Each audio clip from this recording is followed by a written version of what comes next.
तो देश की सर्वोच्च अदालत सुप्रीम कोर्ट ने पतंजलि आयुर्वेद और इसके संस्थापकों बाबा रामदेव और आचार्य बालकृष्ण के खिलाफ चल रहे मामले को बंद कर दिया है। इस फैसले से पतंजलि को एक बड़ी राहत जरूर मिली है, क्योंकि यह मामला पिछले कई महीनों से चर्चा में था और कंपनी पर गंभीर आरोप भी लगे थे। मामला कैसे शुरू हुआ, सबसे पहले आप ये जानिए।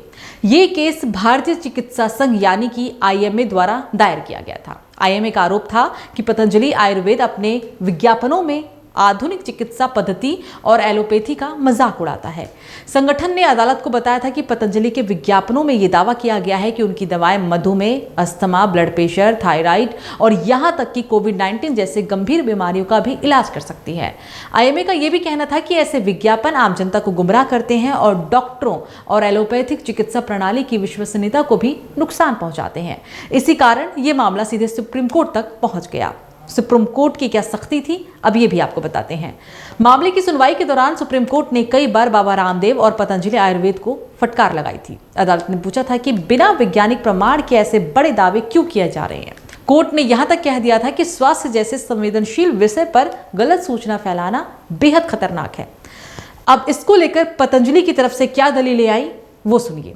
पतंजलि आयुर्वेद की तरफ से कहा गया कि उनके उत्पाद आयुष मंत्रालय से अनुमोदित हैं। आयुर्वेद भारत की प्राचीन चिकित्सा पद्धति है और इसके इलाज का दावा गलत नहीं है। कंपनी ने किसी भी विज्ञापन में एलोपैथी का सीधा अपमान नहीं किया, बल्कि केवल आयुर्वेद को बढ़ावा देने की एक महज उनकी कोशिश है। सुप्रीम कोर्ट का इस पर फैसला आया। फिर लंबी सुनवाई के बाद सुप्रीम कोर्ट ने इस मामले को बंद करने का आदेश दे दिया। तब अदालत ने कहा कि अगर किसी कंपनी को किसी दवा या उत्पाद का निर्माण करने की अनुमति मिलती है तो वो उसका विज्ञापन भी कर सकती है।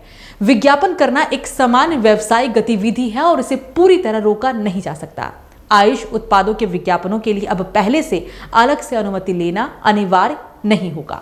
लेकिन राहत के साथ चेतावनी भी सुप्रीम कोर्ट ने दी। सुप्रीम कोर्ट ने जहां एक और बाबा रामदेव और पतंजलि को राहत दी, तो वहीं दूसरी ओर कड़ा संदेश भी दे डाला।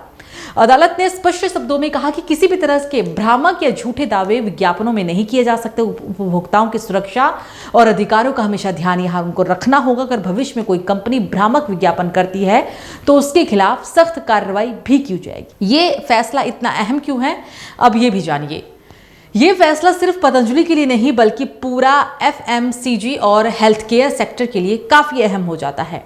भारत में आयुर्वेद और हर्बल प्रोडक्ट्स का बाजार काफी तेजी से बढ़ रहा है। कई कंपनियां स्वास्थ्य से संबंधी उत्पाद बेच रही हैं और विज्ञापनों के जरिए बड़े बड़े दावे तक कर रही है। सुप्रीम कोर्ट का यह आदेश बिल्कुल स्पष्ट है कि बाजार को खुली छूट तो मिलेगी, लेकिन उपभोक्ता सुरक्षा से समझौता बिल्कुल भी बर्दाश्त नहीं होगा।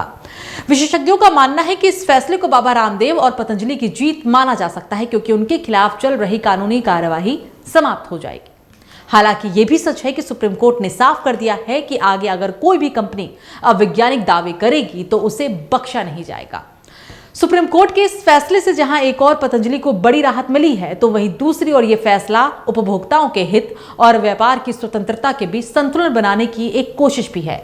अब देखना होगा कि आने वाले दिनों में पतंजलि और दूसरी कंपनियां अपने विज्ञापनों में किस तरह बदलाव करती है और क्या वास्तव में उपभोक्ताओं तक सही व पारदर्शी जानकारी पहुंचती है या फिर नहीं।